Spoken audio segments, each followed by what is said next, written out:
امروز اینترنتی داشتی اگر یک جوانی 10 ساله را ظالمانه کشتن داریم، یک جوانی 10 ساله را مادرش روز دیوانه است، حتی پولش دادن، گفت من پول چیکار میکنم، من در فرزند در کاره، این پول در کار نیست من در، چون که داغی فرزند داری چیزی قین نیست برادرها. ظالما را انصاف دی الله سبحانه و تعالی. 10 ساله اکنون نوجوانی میشکفتگی بود. اهل جمعیت، همین اهل خاندان تعزیه بیان میکنه ما را. دیروز بلاگری خوبی که خدا خواهد از تاجیکستان بلاگر یعنی کاریش میگفتن، خودش نامش کامران، به چی تهمت ها وفات کرد. چند قدر آدمان از حتی یاردم کردگی، حتی با پوتین صحبت کردگی جوان بود، من بسیار ویاش نواراش گوش میکردم. امروز این مردها را به قتل رسانده شدیم. این آیه بسیار دهشت عذاب میکشن. حتی داغی فرزند میگه الماسه، مردنی میگه پیران، میگه پدر مادر میراسه، مردنی فرزند الماسه. جیگر تا چاک میکنه، جیگر تا پاره میکنه. باور کنید نم سوخ زمین داشتگی است. با این میتین باید گفتگی ملیسا بود، اما آدم خدا رحمش که باشه مردن. یک روز قطیش هم صحبت شدم، میگود بچه مهد یک بود مثل سگ او میکرگی شد. با داملا خیلا بگه پدرشو صاحب کرامت بدگین، داملامون کرامت نشان میدادگین. حق است در منصب امام اعظم، کرامت الحق فی دار دنیا. در دار دنیا بعضی کسانی که انشاءالله خدا خواهد خدمت میکنن برای الله خالصانه، خداوند حق سبحانه و تعالی کرامت میتید برادرها.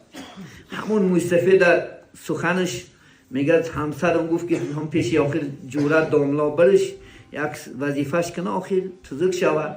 وقتی که من اومدم میگن حضرت میگه یک خانچه مید یک داشتن، میگه چی گوش شد میتی جان، چون که اینا بسیار تهمت ها که قوشدگی، حتی دروش اینا اکثر داملا اتکس کرگی ایمونلوگیش نه که اینا اتکس کرگی نه. اینا گوشوی میمونشن من مولا هستم، من بنده خدا هستم، امت محمدی مصطفی است، گفته جواب میدادگی. سبحان الله. چند بارا قواشیدگی، چند بارا گفتن همون برادر من ملیسا بودم خدمت شو میکردم. بعد میگه هر روز هم بچه ما آوردم، گفت که دهنش بکشا، هیچ گپی نیست. گفت یک دهنش نمیگد آبی دهنش نپرتاف میگد با ساس شد. بعد میگه پله چه خوردیم، 2 تا تراشمون میگه بینیم، 2 تراشه میگه بالا بالامون علاوه 10 گیرون میگه، یک تراشه که میگه آب دسته جوشید. یک چه گفت تو کشته، گفت میگه این با مهمان میاد برادر، آب دسته جوشید. گفت میگه تراشه چه خاموش کرد مون میگه چه خودم. بعد گفت که میگه همین میتین جان بچه تر داغ نکنه. گفت میگه من گپش ما نمیفهم میگه، چون که اکثر برادرای سوخ زمین شیوه ما را نز نمیفهمن. وقتی که ما صاف اگر انشاءالله با شیوه ما گردنیم نمیفهمن. بعدی که میگه بچه هم 18 در دورمد میگه وفات کرد، 18 ساله. چنان میگه دیوانه شدم که میگه از طاقت نکردن میگه که لحظه از رو بری مونده. 4 ماه میگه در که زندگی کردم از فراقی فرزندم. برای میگو مرگی فرزند الماسه، جگر تا پاره میکنه میبره. حتی فرشتا گریه میکنه. اگر یک ضعیفه یک تا فرزند باشه وفات کنه، فرشتا ها گریه میکنه که خدا میپرسه که عزرائیل میوه دلش گرفتی؟ گرفتم. بندم چی گفت؟ هم گفت، با خود نشکرانه کرد، الحمدلله رب العالمین گفت، این لیله راجعون گفت، داد نکرد.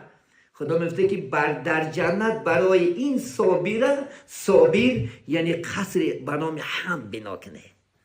خدا خواهد برای کودکاش وفات میکنن انشاءالله. چی هستن؟ اینا گنجشکای جنت هستن.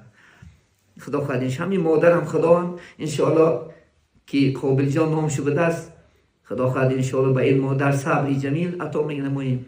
الله سبحانه و تعالی اهل خانداننده و این اهل محله که هر روز گریار هستند تمام انشاءالله امروز خداوند کانالای سایت‌های اجتماعی بانگ همین سر میزنن و در دعا هستن. ما هم در دعا باشیم مادرشون صبری جمیل کنن همین کودکا را یکی خداوند حاجی کامرانم الله سبحانه و تعالی کی چی بعضی روایت‌ها ظالمانه خداوند در حبس میگیرن با چه تهمتا خداوند انشاءالله آفار میکنن. 3 روز پیش در خداوند انشاءالله تاجیکستان به قبر سپاریدن بسیار جوانایی که خداوند پلاشون نمیدادن بچهای تاجیک رفته پلاشون گرفته داده انشاءالله خداوند راضی میکنه یک جوان خوب بود الحمدلله. هرچنان جوانایی خداوند انشاءالله امروز برای خداوند انشاءالله پیشرفتی دین و دنیا وفادارن الله سبحانه جاهاش جنت آخرشون انشاءالله آباد بگرداند. آمین و رب العالمین.